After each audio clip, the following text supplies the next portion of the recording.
En 1994, j'étais donc jeune chef d'équipe sortant du PEC, affecté à Blanche. Et nous sommes intervenus donc au petit matin dans le quartier des Ensembles des magasins généraux à la porte d'Aubervilliers. C'était un grand entrepôt avec une structure, une charpente métallique qui s'était quasiment intégralement effondrée à l'intérieur du bâtiment. Et donc on s'est vu attribuer un secteur et puis un point d'attaque pour apporter notre concours à l'extinction de ce feu.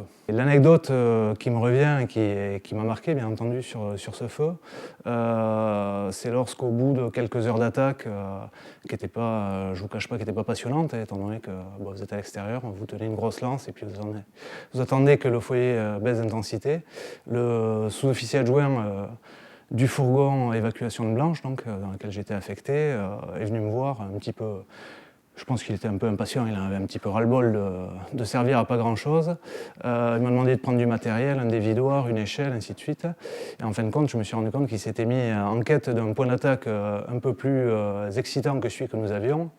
Et effectivement, donc, il m'a conduit via un bâtiment attenant, avec une échelle. On a hissé une division sur le toit. Il m'a conduit sur un point d'attaque qui était effectivement beaucoup plus efficace parce qu'on était au cœur du sujet. On a progressé sur le mur pignon de cet entrepôt, qui était complètement accessible. Donc on a progressé à cheval sur ce mur pignon, étant donné que la charpente et la toiture s'étaient entièrement écroulées à l'intérieur du bâtiment. On a progressé sur une quinzaine, vingtaine de mètres comme ça, avec notre lance sur l'épaule, tous les deux.